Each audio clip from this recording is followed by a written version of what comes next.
Strut bars back on after doing the Puma Speed Red coil packs. I was going to film this in my GoPro, but the battery don't want to keep a charge. It's on charge now, so I'll do it with the phone.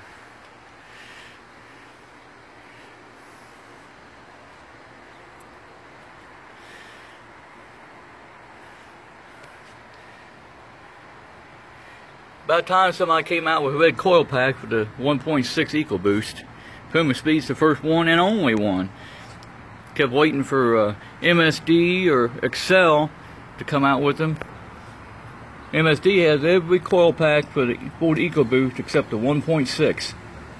I don't know why, but Puma Speed to the rescue.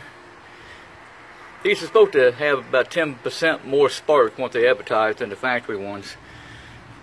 I know the car idles good, runs good. That's what matters.